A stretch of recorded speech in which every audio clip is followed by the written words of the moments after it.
안녕하세요. 사연 읽어주는 남예입니다. 오늘도 와주셔서 감사드리며 오늘의 여성 사연자분 사연은 제가 소개해드리도록 하겠습니다. 그럼 오늘의 사연 시작하겠습니다. 안녕하세요. 저는 30대 여성이랍니다. 남편과 저는 회사에서 만난 사이예요. 남편은 단정한 외모에 유머 감각도 있는 호남형의 남자랍니다. 여직원들 중에서 남편을 특히 눈여겨보는 사람들이 많았어요. 그러나 저는 남들이 보기에 평범한, 아니, 평범 이하의 여성이었어요. 데이트를 청해오는 남자 하나 없었답니다. 인물도 평균에서 떨어지고, 살도 좀 쪄있고, 목소리도 걸걸한 그런 아가씨였어요. 솔직히 저 자신에 대한 열등감도 좀 있었죠. 하지만 사람은 겉모습보다는 내면이 중요하다고 생각하고 살았기에 제 겉모습이 그닥 신경이 쓰이지는 않았어요. 그렇지만 한창 나이에 데이트 신청하는 사람 하나 없는 저 많이 씁쓸하고 좀 가장하자면 서럽기도 했죠. 그런 저에게 손을 내밀어준 사람 바로 남편이었답니다. 우리 나가서 차 한잔 하지 않을래요? 사실 미서 씨한테 관심이 좀 있는데 이제 와서 용기 내서 말하는 거예요. 글쎄요. 왜 저 같은 사람한테 관심이 있으신지 너무 갑작스러워서. 미선 씨 따뜻하고 푸근한 인상이 마음에 들었어요. 아니, 매력적이었다고 해야 할 거예요. 나는 여자는 따뜻해야 한다고 생각하는 사람이거든요. 그런데 미서 씨 보면 참 따뜻하다는 생각이 들어요. 아, 나 같은 사람한테도 매력을 느끼는 사람이 있구나 싶었답니다. 그렇게 우리의 만남은 시작되었어요. 차 한 잔 같이 마시는 것으로 시작되어 같이 놀이동산에도 가고 풍경이 좋다는 도시 외곽으로 놀러 가기도 했어요. 남편은 바깥 활동을 좋아하는 사람이었어요. 등산과 낚시를 좋아했고 저는 돌아다니는 것을 별로 좋아하지는 않았지만 남편을 따라다니다 보니 어느새 등산, 낚시 등의 취미를 붙이게 되었죠. 그렇게 주말만 되면 우리는 이 복잡하고 골치 아픈 서울을 떠나 좋은 곳으로 나다니면서 더욱 친하게 되었죠. 미선 씨, 더 이상 미뤄야 할 얘기가 아니라고 생각해서 이제 말할게요. 나 미선 씨하고 결혼하고 싶어요. 이제 우리 나이도 어린 나이 아니잖아요. 피차간에 가정에 정착해야 하는 나이니 서둘러서 결혼하고 싶어요. 저에게 다정다감하고 남는 시간은 꼭 저와 같이 보내주는 사람, 그런 남편이 드디어 결혼 얘기를 꺼낸 것이었어요. 사실 여자가 먼저 결혼 얘기를 한다고 해도 흉할 것은 없겠지만 관례상 남자가 먼저 구혼을 하잖아요. 사실 은근히 기다리고 있었답니다. 다른 남자들과 교제 경험도 별로 없이 나이만 먹어서 30살 가까이 되어 있었죠. 집에서도 제 결혼 문제에 대해서 이제 대놓고 걱정하시는 상황이었어요. 그럴 때 남편의 입에서 나온 결혼 이야기에 저는 정말 기뻤답니다. 물론 겉으론 기쁜 내색을 하지는 않았죠. 겉으로는 그저 무표정하게, 아니 새초롬하게 듣고만 있다가 눈을 아래로 깔고 말했어요. 결혼 이야기도 좀 갑작스러워서 진지하게 생각해보고 대답해 드릴게요. 남편은 긍정적인 답변을 기다리겠노라고, 그리고 저 아니면 결혼은 안 할 것이라고 절실하게 말하더라고요. 남편으로부터 청혼을 받은 지 약 2주 후에 저는 남편의 청혼을 받아들였어요. 남편은 뛸 듯이 기뻐하더군요. 곧 우리 부모님을 찾아뵙게 되었죠. 부모님이 식당을 하신다고 가본 직원들한테 얘기 들었어요. 오리구이집이라면서요. 왜 나는 한번 안 데리고 가요. 요즘 불경기로 다들 힘들다던데 미선 씨네 식당은 괜찮아요? 어머, 우리 집 식당 하는 거 알고 있네요. 우리 식당도 경기를 타서 좀 어렵긴 하지만 어떻게 현상 유지는 하는 상태예요. 다른 직장 동료들을 통해서 우리 친정이 식당을 하고 있다는 것을 알았다고 하더군요. 맞아요. 우리 아버지는 일찍부터 요식업에 발을 들여 놓으시고 다른 일에 한눈을 파시는 일 없이 한우물을 파오신 케이스였죠. 오래도록 그 일에 종사를 하시다 보니 웬만한 불경기 정도는 헤쳐나가는 방법을 아시는 분이었답니다. 아버지 식당으로 찾아가서 인사를 드렸죠. 남편은 식당에 들어서자 여기저기 돌아보며 삐뚤어진 테이블을 바로 놓아주는 등 처음 온 사람답지 않게 살갑게 굴면서 우리 부모님으로부터 점수를 땄답니다. 그저 성실하고 내 딸 마음 아프게 할 일 없는 사람이면 됐네. 미선이 너도 그저 이 세상에서 이 사람뿐이다 생각하고 최선을 다해라. 친정에서는 기분 좋게 결혼에 찬성을 해주셨죠. 그렇지만 시댁에서는 조금 냉랭한 분위기를 느낄 수 있었어요. 딱 한 번 20대 중반에 사귀던 남자친구의 집에 놀러 간 일이 있었죠. 그때 남자친구와 남자친구의 어머니가 부엌 쪽에서 하는 이야기를 들을 수 있었답니다. 세상에 여자가 절반인데 어디서 저런 박색을 만나고 다니니? 여자가 전혀 여자답지도 않고 그렇다고 여장부같이 당당하지도 않고 어디가 좋아서 만나는 거야? 설마 결혼까지 가겠다는 건 아니겠지? 그냥 성격이 좋아요. 그래서 만나보는 거예요. 만나다 보니까 생긴 건 그다지 신경 안 쓰게 되던데 하긴 친구들 모임에 데리고 나가긴 좀.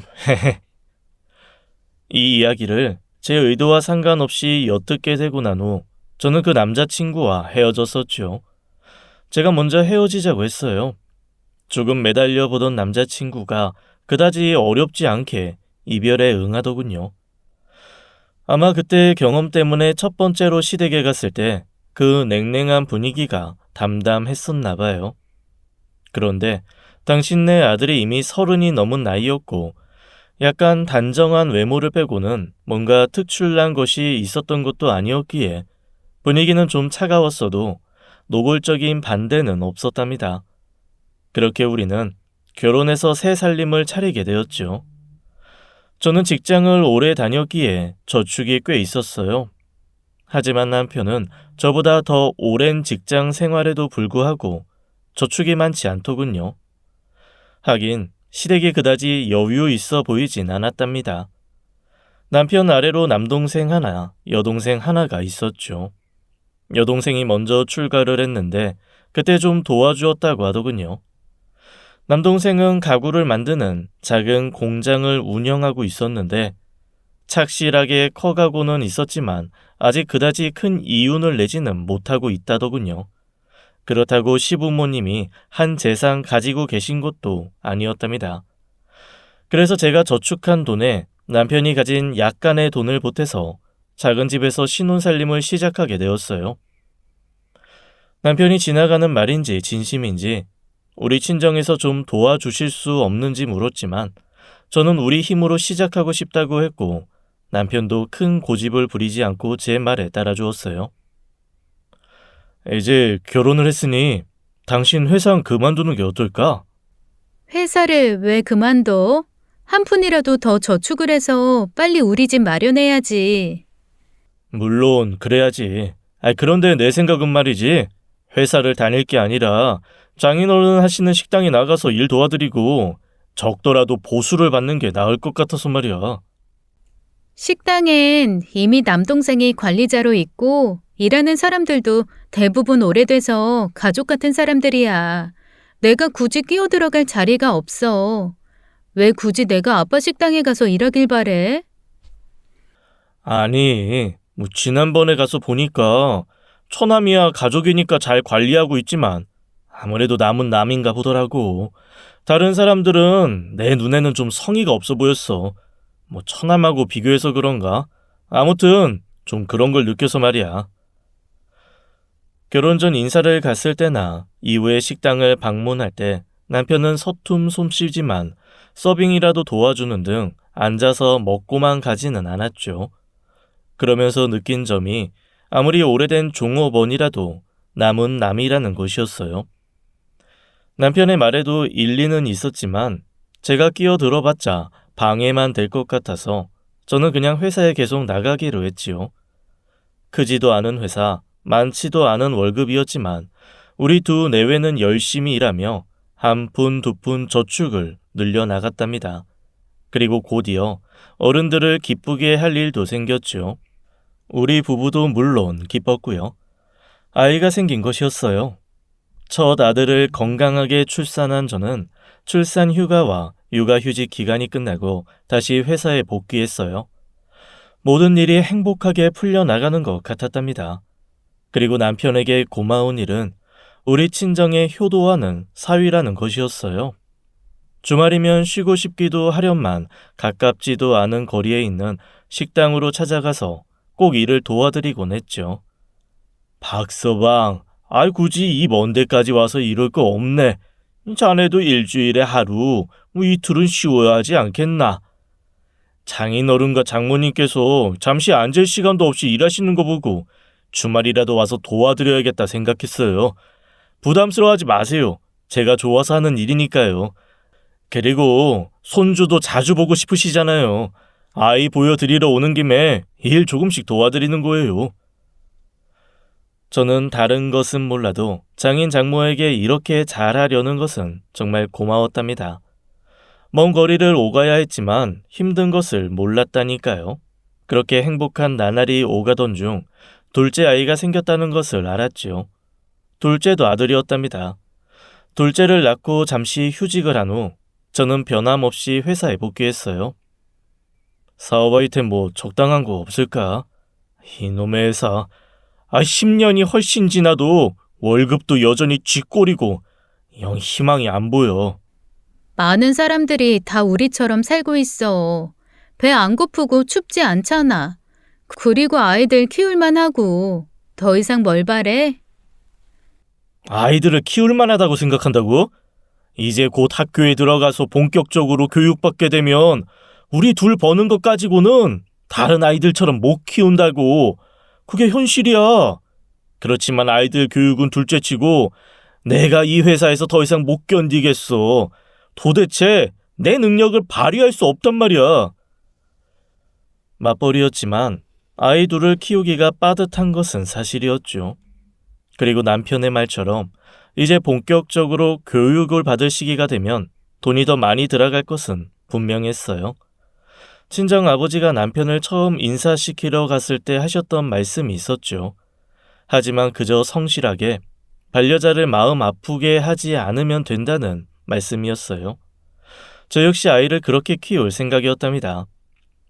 아기 때부터 영어 공부를 시켜서 유학을 보내고 로스쿨을 보내서 변호사를 만들고 그런 종류의 생각은 해보지 않았어요. 그저 우리 형편에 맞는 교육을 시켜 성실한 사회인을 만들면 된다고 생각했지요. 그런데 남편의 생각은 좀 달랐나 봐요. 그리고 작은 회사이다 보니 자신의 능력을 발휘하는데 한계를 느낀 모양이었어요. 혹시 장인어른 식당 분점 내시는 거 생각해 보실 일 있으실까? 지금 식당 규모가 큰 편이잖아. 그러니 그걸 둘로 나눠서 좋은 몫에 하나를 더 만드실 생각해 보실 만한데 하나는 내가 맡아서 최선을 다해서 운영해 줄 수 있고 말이야. 못하면 그냥 월급 사장같이 대우해 주셔도 상관없고. 우리 아빠 지금 있는 자리에서 그 가게를 테이블 서너 개짜리에서 어떻게 지금 규모로 키워오신 줄이나 알아? 우리 아빠 그 가게 절대로 둘로 못 쪼개. 그리고 단골 손님 미천으로 장사하는 가게야. 규모가 줄어들면 단골 손님들 다 소화 못해. 남편이 뭐라고 불만의 소리를 중얼거리는 것 같더니 곧 조용해지더라고요. 남편이 이렇게 회사 생활에 대해서 불만을 토로하고 있던 중 시동생이 하는 가구 사업은 계속 성장하고 있었죠. 아마 그런 모습을 보면서도 남편이 자신의 처지에 대해 비관적인 생각을 하게 되었구나 싶기도 했어요. 남편은 시동생에 비하면 대인관계가 넓지 않은 사람이었어요. 회사에서도 모든 사람과 편안하게 지내는 그런 사람은 아니었죠. 그렇지만 시동생은 달랐죠. 시원시원한 성격에 사람을 가리지 않고 사귀는 사람이었어요. 자연히 인간관계가 넓을 수밖에 없었죠. 친구의 친구, 친구의 동생, 하다못해 사돈의 친구까지도 시동생은 친하게 지내며 성의를 다해 대했답니다. 가구 공장을 닫게 하면서도 비싼 돈을 들여 가구 전문가로 공장장을 채용해 두고 자신은 영업을 위해 여기저기 사람을 만나러 뛰어다녔어요. 북한만 빼면 한반도에서 안 다닌 데가 없고 외국이라고 해도 조금이라도 가능성이 있다면 사람을 만나러 다녔죠. 그런 시동생의 성격과 삶의 방식이 드디어 결실을 맺기 시작했답니다. 시동생의 대학교 스승 되시는 분의 형님이 원래 동남아를 기반으로 사업을 하시다가 최근에 학교에 크게 사무실을 열게 되셨다는 것이었어요.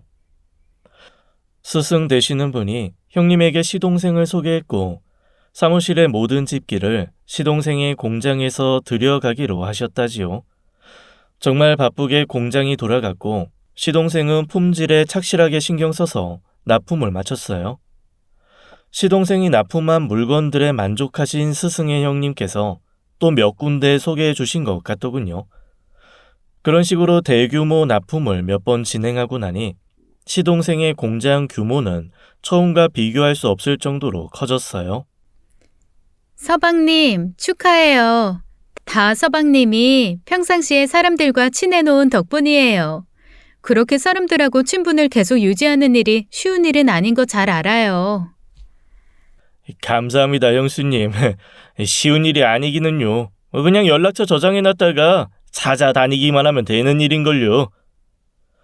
한 부모 밑에서 태어났어도 남편과 시동생은 성격이 너무 달랐죠. 사람을 가려 사귀는 남편과 달리 시동생은 천성적으로 사람을 좋아하는 성격이었어요. 시동생 내가 살던 집도 더 큰 집으로 이사를 가게 되었어요. 시동생이 이사를 가던 날 남편은 회사를 조퇴하면서까지 나서서 이사를 돕더군요. 제 눈에는 조금 이상하게 보이기도 했죠. 왜냐하면 남편은 형제들과도 좀 소원한 관계였거든요. 맞이지만 동생들을 다독다독 챙기는 일도 거의 없었어요. 거의 항상 시동생이 먼저 안부 전화를 했고 지방에 살고 있는 시누이가 서울에 있는 시댁에 올라올 때마다 우리 집에 다녀가곤 했지요. 남편이 일 때문에 시누이가 살고 있는 지방에 내려갔다 와도 시누이에게 들렸다 오는 일은 거의 없었답니다. 그런 남편이 시동생의 이사를 나서서 돕고 심지어는 퇴근 후에도 시동생의 사업을 돌아보며 도울 일을 찾는 것이었어요. 저는 일단 잘 됐다 싶었죠. 어쨌든 동생들하고 정감 있게 지내는 것이 좋잖아요. 그런데 그게 좀 지나치더라고요. 퇴근만 했다 하면 시동생의 가구 회사로 가서 일을 도와주고 늦게 귀가하는 일이 일주일이면 좋기 3, 4일이 되더라니까요. 그러면서도 주말에는 우리 친정 식당 일에도 여전히 열심이었어요. 주문이 밀려들어 밤 늦게까지 가동해야 했던 시동생네 공장에 가서 마치 자기 일을 보듯 돌봐주더군요. 형이 회사 일을 적극적으로 도와주자 시동생이 경제적으로 남편을 많이 배려하는 것 같더라고요. 와서 도와주는 것에 대한 보수를 후히 챙겨주는 것이었어요. 그래도 집안에 대한 무관심에 제 불만은 쌓이기 시작했고 그래서 어느 날 퇴근 후 시동생의 가구 회사로 제가 직접 나가보기로 했죠. 가보니 남편이 공장을 이리저리 다니며 열심히 일을 도와주는 모습을 볼 수 있었어요. 제가 보기엔 우리가 다니는 회사 일, 즉 본업보다 열심히 하는 것 같더라니까요. 그리고 한쪽 구석 책상에서 뭔가 열심히 들여다보는 시동생에게 다가가서 마치 아랫사람이 하듯 꼿꼿하게 서서 뭔가를 이야기하고 시동생의 말에 허리까지 약간 굽히는 것 같더라고요.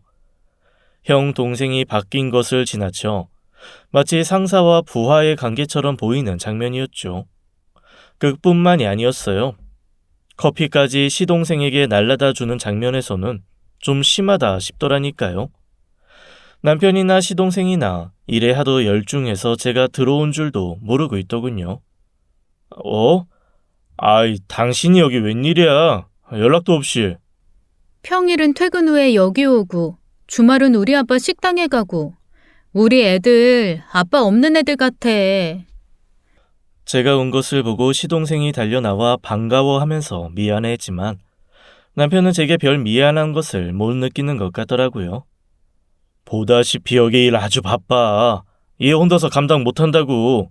누구라도 도와줘야지. 아니에요. 형, 굳이 안 그래도 되는데. 형수님, 안 그래도 된다고 했는데 뭐 남하고 가족이 같냐고 하면서 형님이 굳이 도와주시네요. 나야 고맙지만 형수님한테 많이 죄송해요. 충분한 보수를 지급하고 있으면서도 시동생은 제게 정말 미안해하더군요. 먼저 집으로 가 있으라는 남편의 말에 저 먼저 집으로 돌아왔죠. 연락도 없이 그렇게 찾아오면 어떡해. 거기도 엄연한 회사라고. 보수를 지급하니 회사라는 건가? 형이 돼서 동생한테 거의 굽신거리면서 가져다 주는 돈 그다지 안 반가워. 그러니 회사 일에나 열중하고 애들하고 시간 많이 가져줘. 주말마다 꼬박 같이 가서 도와드려도 기름값 한번 변변히 안 주시는 어떤 식당에 비하면 동생네 공장은 회사지. 회사고 말고.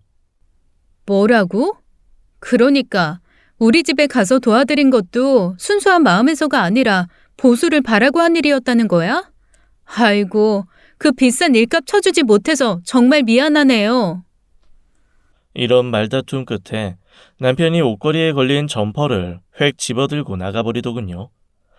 아이들하고 저만 집에 남았고 저는 남편에 대해서 처음으로 내가 알던 남편이 아니라는 생각을 하게 되었어요. 왜 그런 사람들 있잖아요. 돈만 쫓아서 움직이는 사람들 말이에요. 남편이 갑자기 그런 사람처럼 보였어요. 그렇다면 우리 집에 그렇게 주말마다 가서 봉사를 했던 것도 뭘 크게 바라고 그랬던 모양이구나 싶었죠. 특히 친정 아버지에게 우리 구이집 분점을 낼 생각이 없는지 꺼냈던 얘기가 예사롭지 않더라고요.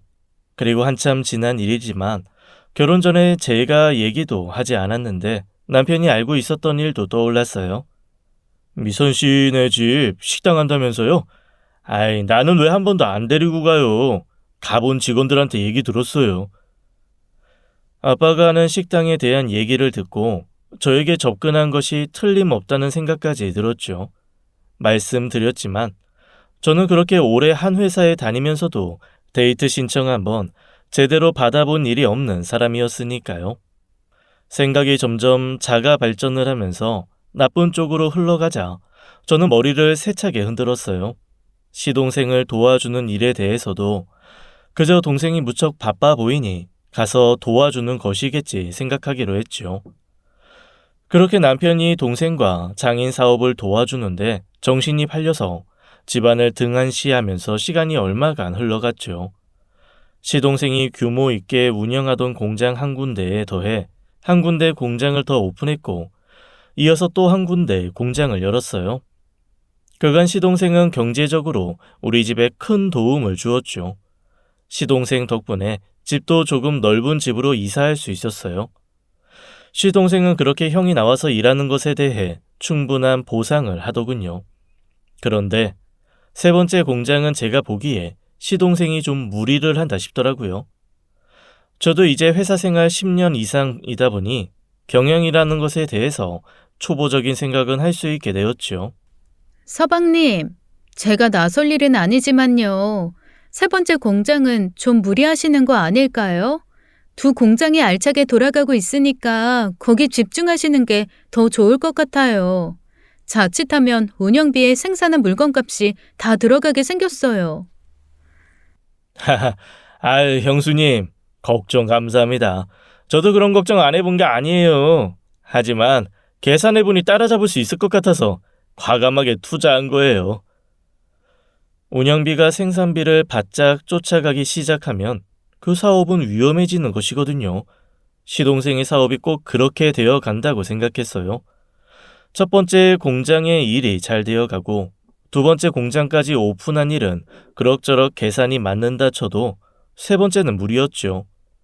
그러나 일단 오픈한 곳을 닫는 일은 쉬운 일이 아니잖아요. 일단 그곳에서 일하는 사람들의 인건비가 가장 중요한 문제가 될 거예요. 그 밖에 사무실과 공장의 임대료도 앞에 두 공장과 비교할 때 장난이 아니었어요. 먼저 오픈한 두 공장이 세 번째 공장을 위해서 돌아가는 것처럼 되고 있었죠.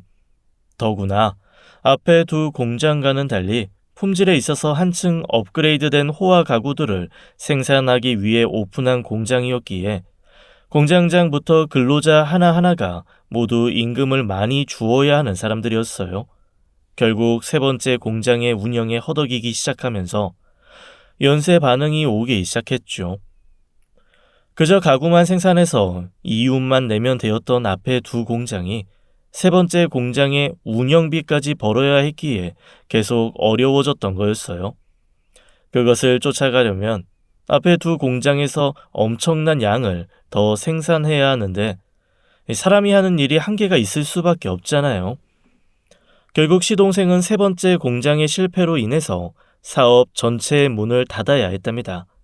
인건비, 임대료, 그 밖에 청산해 주어야 할 비용을 청산해 주고 나니 시동생에게 남은 것은 아무것도 없었어요.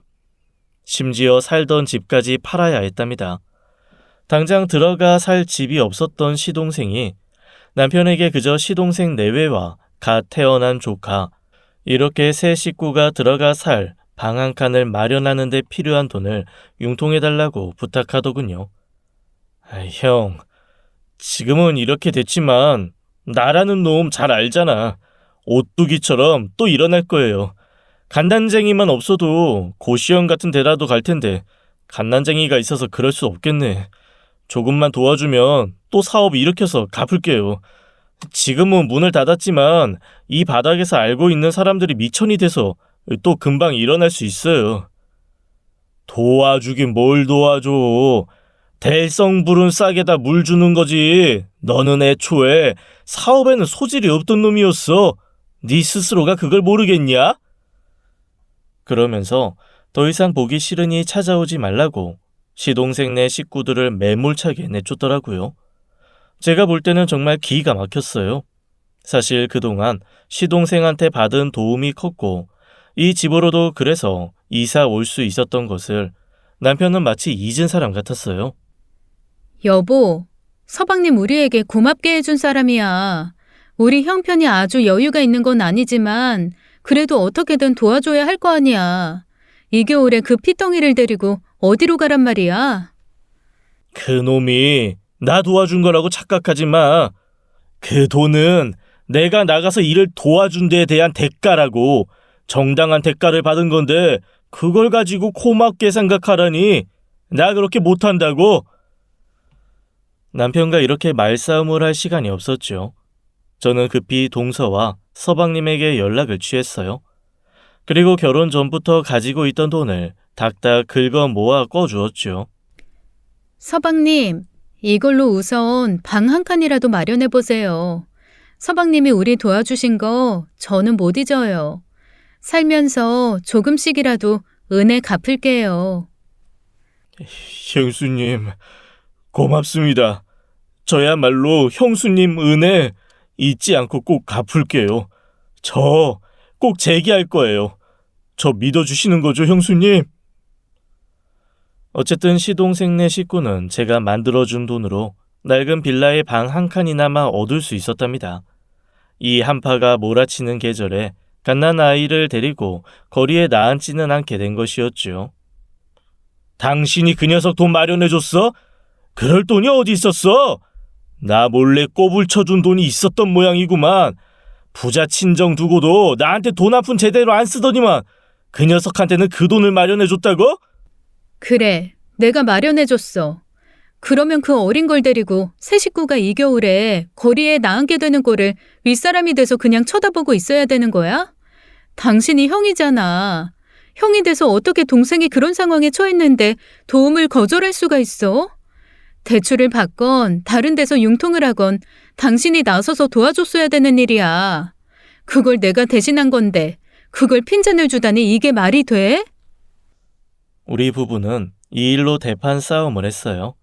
밥을 먹다가 싸움이 붙었답니다. 남편은 화를 참지 못하면서 숟가락 젓가락을 바닥에 내동댕이 치는 것이었어요. 저 역시 그런 남편에게 화가 나서 밥도 먹지 말라고 아직 식사 중인데 밥상을 싹 치워버리고 말았죠. 남편이 휙 바깥으로 나가버리고 저는 앉아서 생각에 잠겼어요. 시동생이 그렇게 잘 나갈 때는 형과 동생이 바뀐 것처럼 행동하더니 이제 파산해서 도움을 청하자 매몰차게 거절한 남편.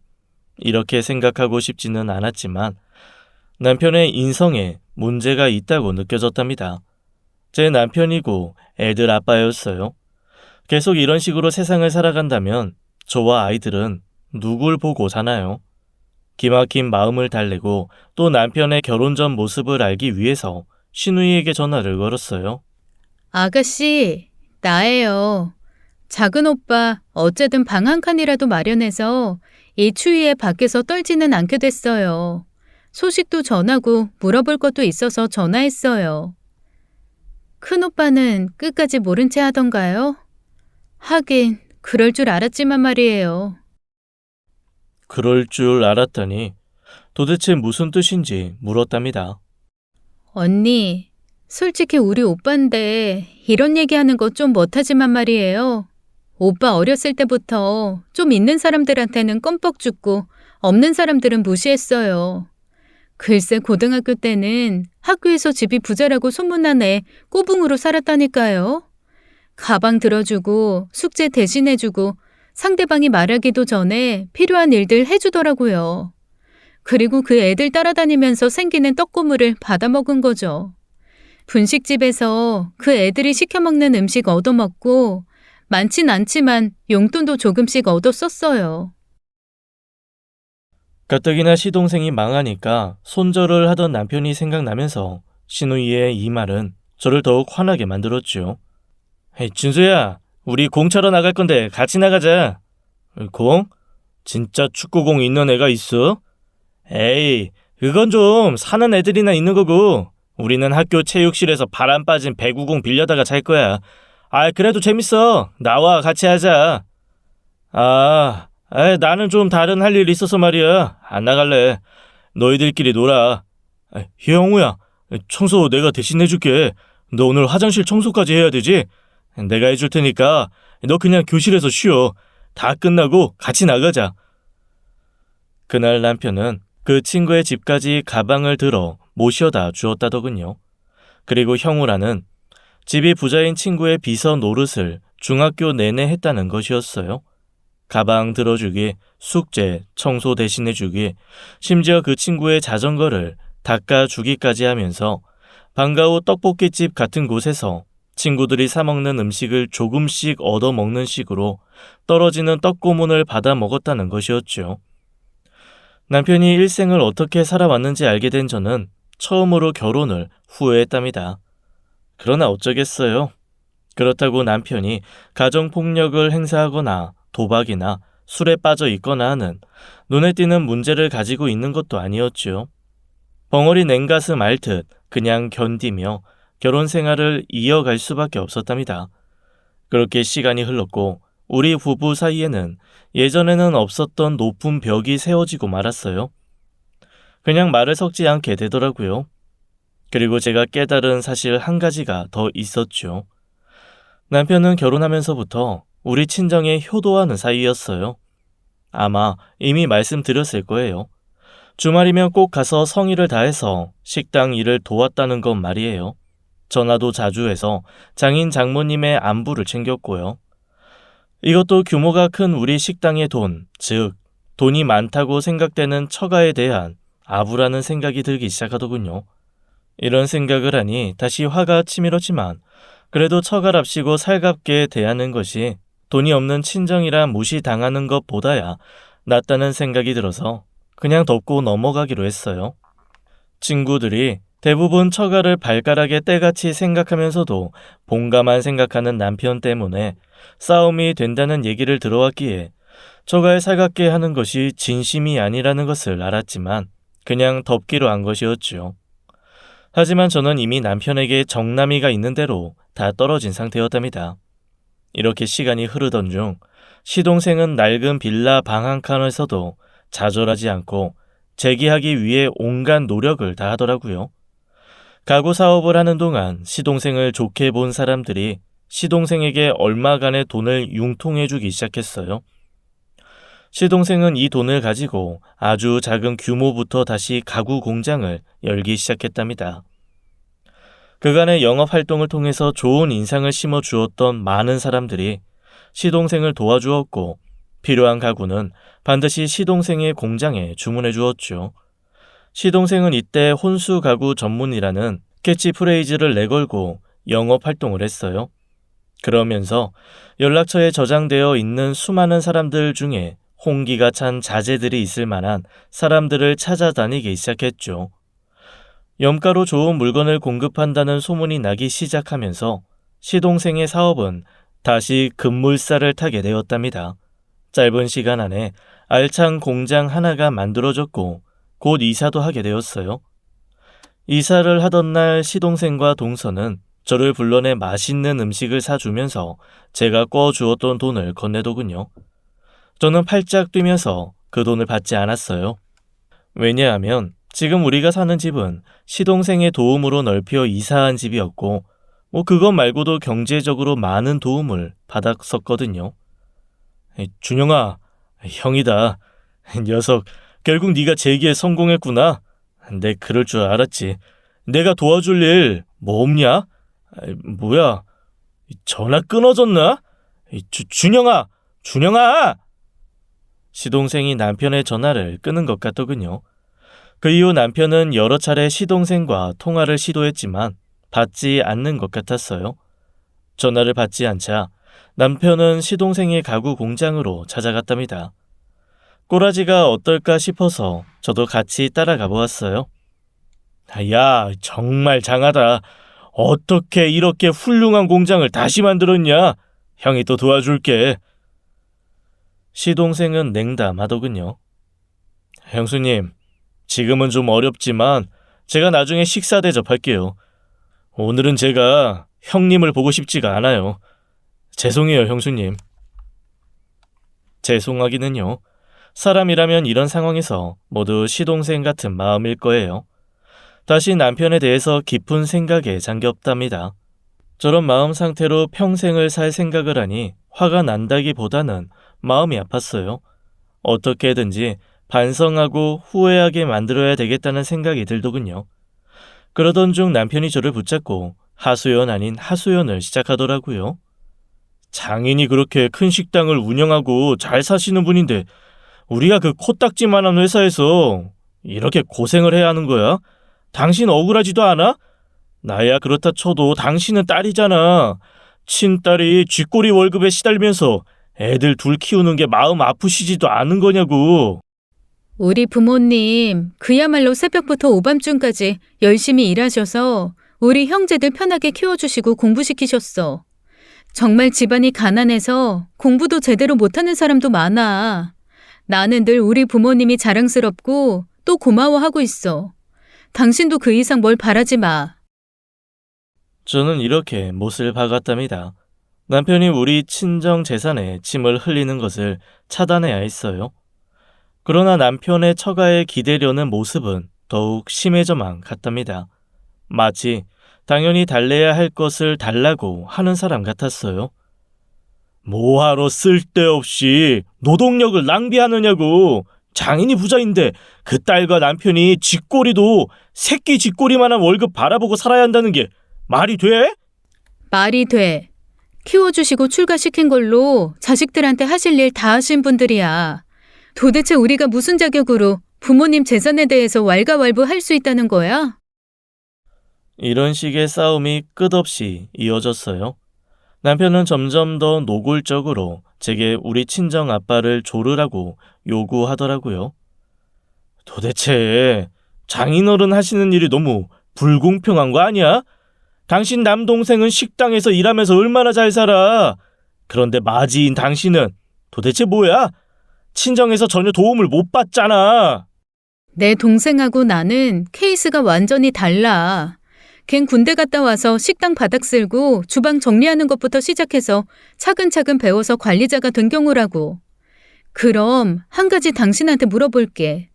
당신도 아침 8시까지 식당에 출근해서 장사할 준비하고 바닥 쓸고 청소하고 하는 일부터 할 수 있겠어? 당신 우리 식당에 가면 서빙 정도 돕고 테이블 제대로 놓고 했지만 그것보다 더 바닥부터 시작할 수 있겠느냐고. 내 장인 어른이 주인인데 내가 왜 그런 일을 해야 돼? 뭐 서빙 정도야 할 수 있지. 그리고 테이블에 먹다 남은 그릇들, 음식들은 종업원들이 치우고, 아니 나야 삐뚤어진 테이블이나 바로 녹화하면 될 거 아니야. 그 정도면 밑바닥 아니야? 그 정도 할 테니까 장인 어른한테 좀 통 크게 도와주시라고 해봐. 다른 거 없다니까? 분점 하나 내주시면 지금까지 알려진 그 오리집 이름 때문에 큰 이익 낼 수 있을 거라고. 힘든 일을 못한다. 무조건 분점 차려내라. 이것이 바로 남편의 입장이었어요. 거기다 남편의 입에서 더 기막힌 이야기까지 나왔죠. 아무리 처남이 관리자로 장인어른 일을 돕고 있다고는 하지만 마지는 당신이야. 마지가 부모의 재산 제일 많이 물려받는 게 이상한 일이야? 아예 마지가 통째로 부모 재산 물려받는 일도 많다고. 남편의 이 말에 다시 격렬한 싸움이 시작되었어요. 이번에는 공중으로 물건이 날았답니다. 베개가 날아다니고 옷이 날아다니고 그야말로 전쟁터가 따로 없었어요.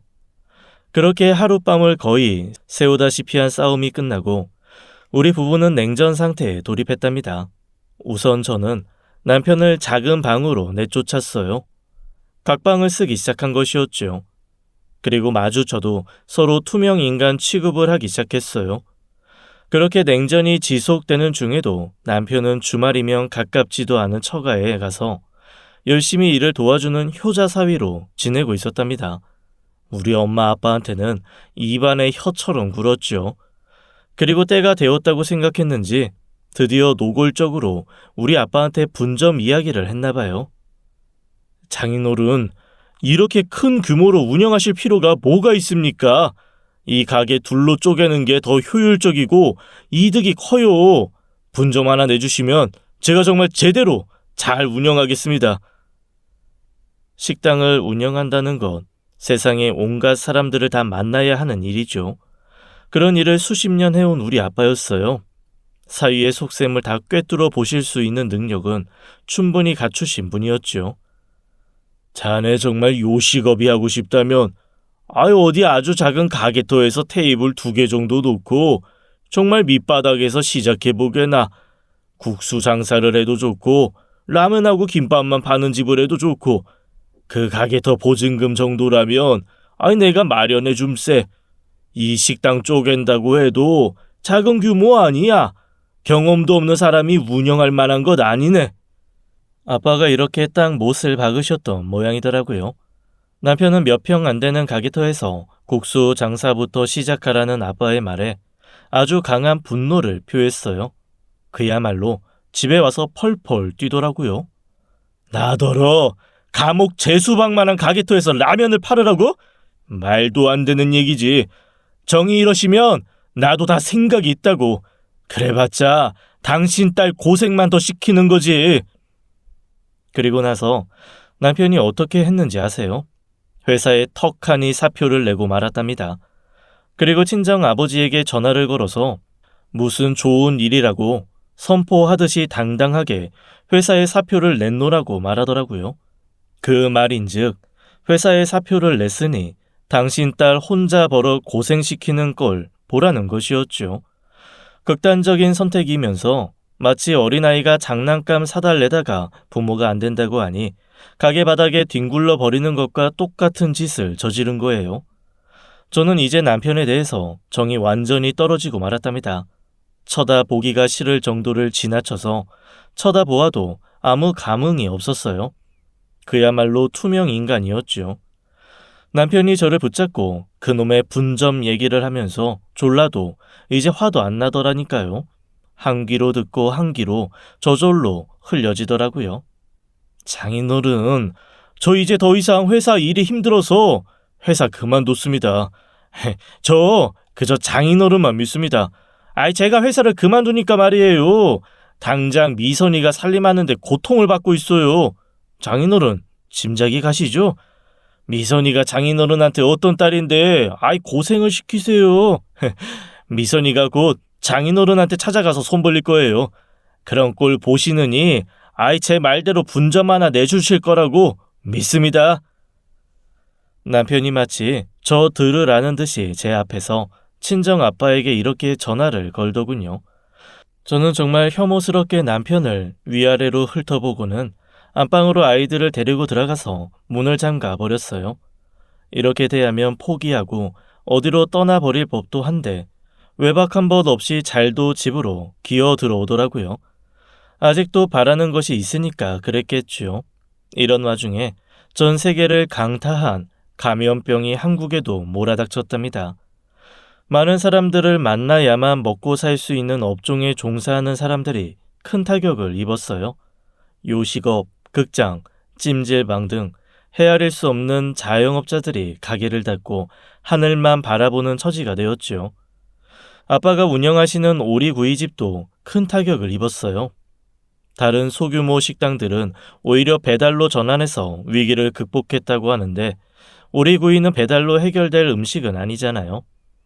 뉴스에서 연일 감염병에 대한 보도가 잇따랐고 특히 요식업이 큰 타격을 입어 몇 퍼센트가 문을 닫았다는 둥 하는 얘기가 TV만 켰다 하면 들렸어요. 남편은 이럴 때마다 아빠의 가게를 걸고 넘어지더라고요. 장인어른 식당 망하는 거 아니야? 그렇게 힘들어서 지금까지 일구어 오신 식당인데 야 이번에 잘못되면 어떡해요? 말만 들으면야 걱정이지만 순수한 걱정은 아니었어요. 장인의 가게가 망하면 자신이 그렇게도 원하는 분점은 날아가 버리기 때문이었죠. 하지만 저 역시 아빠의 식당 운영이 힘들다는 이야기를 듣고 있었고 정말 걱정이 많이 되었죠. 그러던 어느 날, 그날도 분점 타령을 하려는지 남편이 아빠의 식당을 찾아갔었나 봐요. 회사는 그만두었고 동생에게도 거절을 당했으니 대략 아빠의 식당 밖에는 갈 곳이 없다고 생각하고 있었죠.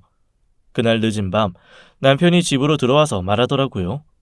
야, 니네 아빠 가게 문 닫고 가게 테이블이랑 다른 집기들 다 빼고 있어.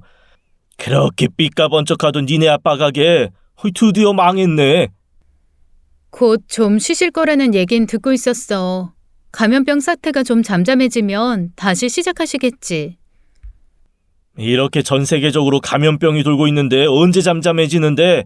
감염병? 그거 다 핑계야. 여전히 문 열고 장사하는 가게들 있다고. 즉 한마디로 말해서 경영 능력 미달인 거란 말이야. 나를 진작에 영입했으면 이렇게 문 닫는 일 없었을 거야. 큰 가게를 할 때는 꼬박같이 장인 어른이라고 부르더니만 이제 가게가 문을 닫으니 호칭도 니네 아빠가 되더라고요. 이제는 아빠 가게도 문을 닫았으니 주말에도 나다닐 때도 없을 텐데 남편은 끊임없이 어딜 나다니더라고요. 그게 저한테는 오히려 좋았죠. 남편이 아니라 이제는 꼴도 보기 싫은 남편 놈이었으니까요.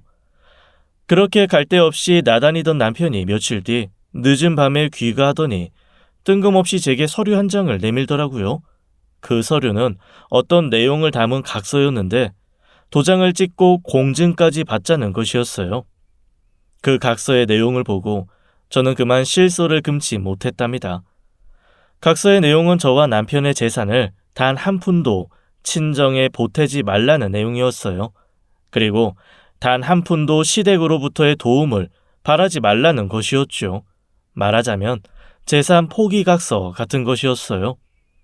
그러면서 얼마 전에 제가 파산한 시동생을 도와준 일을 거론하면서 그것을 보상받지 않겠다는 약속까지 하라는 것이었죠. 그리고 식당을 그만둔 처가에서 남편에게 어떤 도움도 요청하지 말라는 말까지 덧붙이더군요. 보아하니 식당을 그만두면서 빚만 떠안았을 텐데 빚쟁이 장인한테 단 한 푼도 못 빌려준다는 것이었어요. 정말 어처구니가 없더라고요. 누가 돈 빌려달라고 했나요? 저는 알겠다고 대답하고 그 대신 제가 가지고 나오는 서류에도 서명하라고 했죠. 제가 갑자기 서류 이야기를 꺼내니까 남편이 의아해하더군요. 저는 얼마 전부터 찬찬히 준비하기 시작한 서류를 남편 앞에 내밀었어요. 그 서류는 바로 이혼 서류였답니다. 제가 내미는 이혼 서류를 보자 남편은 화부터 내더군요. 자, 이게 내 서류야. 사인해. 하하, 야, 니네 아빠 믿고 까부는 모양인데 오리구이 식당 망했다고. 당신도 쪽박이야. 그걸 모르겠는 모양이구만. 주제를 모르고 무슨 이혼이야, 이혼이? 내 일은 내가 알아서 할 테니까 걱정 말고 이혼 서류에 도장이나 빨리 찍어. 당신 같은 사람하고 부부라는 관계를 더 이상 이어가고 싶지 않아. 양육권도 물론 못 줘. 친권도 나 혼자 행사할 거고. 순순히 못하겠다면 소송으로 갈 수밖에. 좋아, 좋아. 마음대로 하라고. 하지만 니네 아빠도 망한 와중에 애들 둘까지 다 책임지겠다니 걱정이 앞서네. 눈물이 앞을 가린다고. 이렇게 하는 거 반드시 후회하게 될걸? 남편이 이렇게 비아냥거리더군요. 저는 적어도 남편이 아이들에 대해서 친권 정도는 주장할 것이라고 생각했었죠. 그러나 남편은 아이들에 대해서도 일체의 집착을 보이지 않았어요. 이 부분에서 갑자기 아이들 입장에서 생각이 되면서 서러운 감정이 솟구치더라고요. 그동안 아빠 없이 아이들을 키워왔다는 생각이 들면서 눈물이 나려는 것을 꾹 참았죠.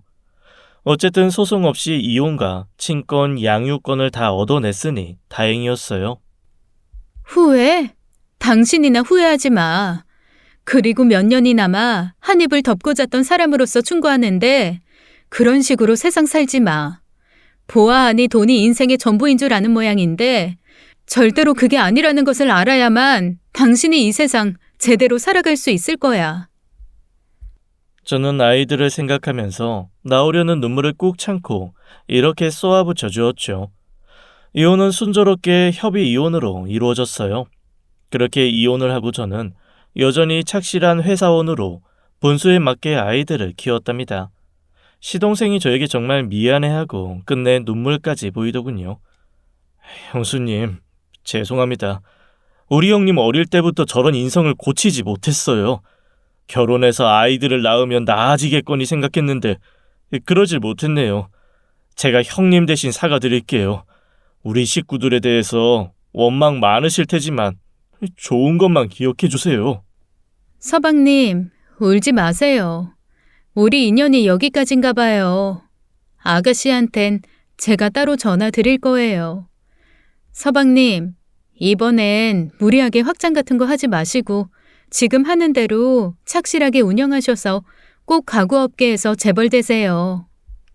시동생이 제게 봉투 하나를 내밀었지만 제가 결혼 생활을 할 때 시동생에게 더 도움을 많이 받았노라고 하면서 받지 않았어요. 극구 봉투를 건네려 했지만 제가 끝까지 사양하니까 시동생이 더 눈물을 뚝뚝 흘리더군요. 세월이라는 것만큼 아무 곳에도 관심이 없는 것이 있을까요? 핵폭탄이 떨어져도 나 몰라라 하는 것이 세월일 거예요. 그렇게 이혼 후 저에게 결코 짧지 않게 느껴지는 1년이라는 세월이 흘렀답니다. 이혼 후 1년이 조금 더 지난 어느 날, 저는 남편을 한 고급 한정식 집에서 우연히 만났어요. 오랜만이네. 여기서 만나게 될 줄은 몰랐어. 회사까지 그만두고 어려운 형편인 줄 알았는데 이런 데 드나들 여유가 있는 모양이네. 여기서 일하는 거야? 무슨 일? 서빙? 아니면 설거지나 주방 보조? 이것저것 다 해. 일손이 딸릴 때는 무슨 일이든지 하고. 남편은 혼자가 아니라 세련되고 부티나 보이는 한 여자와 함께였어요. 아마도 어디서 봉을 하나 물었나 보다고 생각했죠. 그리고 어떤 한 여자가 또 그물에 걸렸구나 생각도 했고요. 어쨌든 반가웠어. 애들을 한 번이라도 보고 싶어 할 줄 알았는데 연락도 없더라. 나야 그 바람에 편했지만 말이야. 사장님, 여기 오셔서 좀 봐주세요. 제가 컨디션이 제로라 그런지 오늘 음식 맛을 잘 못 느끼겠어요. 제 입에는 좀 싱거운데 사장님이 오늘은 좀 많이 봐주셔야겠는데요. 알았어요. 몸이 많이 안 좋으면 일찍 들어가서 쉬어요. 억지로 있을 필요 없어요. 남편이 정말 크게 놀라더군요. 뭐야, 사장님? 이 가게가 그럼 당신 거라는 얘기야? 맞아. 이 식당 내 거야. 도대체 무슨 돈으로 이런 식당을 차렸어? 당신 내 동생 도와준 대가로 동생한테 돈 받았지. 그래서 이 식당 차린 거 아니야? 그거밖에 당신한테 돈 나올 데가 어딨어? 그 바보 녀석. 지하방 한 칸 마련해 주었다고 이런 보상을 해? 미친놈. 오해하지 마. 서방님이 내미는 봉투는 내가 사양했어. 우리가 결혼 생활할 때 서방님 때문에 더 큰 집으로 이사할 수 있었으니 우리가 더 큰 도움을 받은 셈이니까. 그리고 지하방 한 칸이라고 함부로 말하지 마. 그 방은 비록 낡은 집에 지하 구석방이었지만 새 식구의 목숨을 구한 집이었으니까. 아이, 됐어. 당신 하는 말 한마디도 못 믿겠고 또 이해 못하겠으니까 됐다고. 어쨌든 출세했네. 남편의 표정이 일그러졌고 남편은 그런 표정을 굳이 감추려고도 하지 않더군요. 맛을 봐달라고 했는데 제가 하도 안 들어가니까 주방 아줌마가 홀로 나왔어요. 아직은 손님이 그다지 많은 시간은 아니었답니다. 사장님, 한 가지 제가 잊고 있었네요. 사장님 아버님이 성북동에 주로 계셔야 한다고 연락을 이제 연희동 식당 말고 성북동 식당으로 하시라고요. 알았어요, 아줌마. 아줌마 몸 안 좋은데 나온 김에 들어가 쉬고 내일 늦게나 나오세요. 준비 다 돼 있어서 좀 바쁘긴 하겠지만 남은 사람들이 할 수 있을 거예요. 뭐라고? 그러니까 뭐야? 아니 도대체 식당이 몇 군데야? 여기 식당, 연희동, 성북동, 적어도 3개는 된다는 얘기야? 남의 재산 상태에 웬 관심이 그렇게 많아? 잊지 마. 우린 이미 남남이야. 아이들과 당신 사이도 당신한테는 친권도 양육권도 없는 남남 사이고. 얘기가 어떻게 된 거냐고요?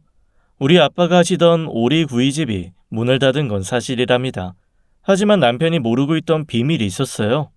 우리 아빠에게는 오리구이 식당 말고도 큰 식당이 10개나 더 있었답니다. 지금 제가 사장으로 있는 고급 한정식 집 역시 그중 하나고요. 제가 이혼 후에 혼자서 아이들을 키우게 되자 이 식당을 물려주셨답니다. 너무나 소중한 삶의 터전이지요. 아빠가 수십 년에 걸려서 일구어 오신 아빠의 땀이 밴 곳이고요. 무엇 하나도 소홀히 할 수 없는 곳이었어요. 내가 말이야, 이혼하고 당신 외로울까봐 아이들에 대해서 별 주장을 하지 않았는데 이제는 사정이 다르지. 이렇게 종업원도 많고 많은 사람들이 북적대는 곳에서 일을 하는데 내가 아이들에 대해서 그렇게 다 양보해 줄 이유가 없는 거 아닌가? 오리집이 망해서 아무것도 남지 않은 처가인 줄 알았는데 그것 말고도 식당이 10개나 더 있다고 하니까 이제야 아이들을 걸고 넘어지는 전 남편. 정말 얄팍하더군요. 아이들에 대한 책임조차도 지기 싫어했던 사람이 갑자기 아이들 이야기를 하니 정말 이유 없는 웃음이 나더라니까요. 남편의 얼굴은 이제 일그러지는 것을 지나서 경악하는 얼굴로 바뀌고 있었어요. 그러면서 아이들에 대한 이야기를 식당이 떠나가라고 큰 소리로 말하더라고요. 종업원들 보기에 창피하기도 했지만 사실 종업원들도 다 가족 같았어요.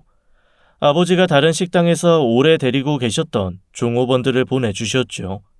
우리 가족에게 벌어지는 일은 알릴 모를 일 다 알고 있는 사람들이었어요. 제 아빠시구나. 말씀 많이 들었어요. 종업원의 그 웃음이 전 남편을 기분 나쁘게 했던 것일까요? 남편은 이제 아주 발악을 하더라고요. 도대체 내 얘기를 종업원들한테 어떻게 한 거야? 거짓말로 나에 대한 얘기 나쁘게 한 모양인데 그거 명예훼손이라고. 종업원들이 뭐라고 입이나 뗐어? 왜 자기가 먼저 찔려서 그래? 그 사람들이 뭘 알고 있건 그 사람들 머릿속에 든 것까지 당신이 웬 참견이야? 남편의 얼굴에 김샜다는 표정이 잘 나타나더라고요. 이혼을 후회한다는 것이겠죠. 남편의 인성을 볼 때 오리구이집 하나 가지고도 그 난리였는데 식당을 10개나 더 가지고 있다니 얼마나 약이 오르겠어요. 남편이 약 올라 하는 것을 보고 저도 속이 후련했답니다. 그렇게 남편과 같이 왔던 여자가 돌아가고 나서도 후련한 기분에 날아갈 듯 했죠. 그런데 나중에 남편과 같이 온 남편의 새 여자친구가 우리 식당에 다시 찾아왔답니다. 저를 찾더라고요. 저는 한 테이블을 정해서 자리를 권하고 용건이 무엇인지 물었죠. 단도직입적으로 말할게요. 지난번에 왔을 때 나눈 얘기가 의미심장해서요. 우리는 결혼을 약속한 사이예요. 무슨 일이 있었던 건지 구체적으로 알고 싶어요. 자리에 앉자마자 떼는 첫 마디가 남편에 대해서 자신이 모르는 일에 대해 이야기해 달라는 것이었어요. 저는 결혼 생활 중 있었던 남편에 관한 사실들을 더하고 빼는 일 없이 다 말해주었어요. 그렇지 않아도 우리 아빠 일하고 재산을 조사하는 것 같은 그 사람이 걱정돼서 이렇게 찾아뵌 거예요. 그 사람하고는 헤어져야겠네요. 솔직한 말씀 정말 감사합니다. 남편의 새 여자친구가 이런 말을 남기고 돌아갔어요. 그리고 얼마간 날짜가 지난 다음에 전 남편에게서 연락이 왔더라고요. 나 그 여자하고 헤어졌어. 그 여자 좀 이상한 여자더라고. 의부증도 좀 있는 것 같고. 나 당신한테 잘못한 거 많이 반성하고 있어. 이제 정말 당신한테 잘못한 거 보상하고 싶어. 다시 만나자 우리. 전 남편은 새 여자친구가 우리 가게에 와서 이야기를 다 듣고 갔다는 것을 모르는 것 같더라고요. 자신이 차였으면서 그것이 부끄럽고 또 우리 집의 재산 상태를 알게 된 후 재결합을 위해 거짓말을 하는 것이었죠. 어떡하지? 나 요즘 만나는 애 새로 생겼는데.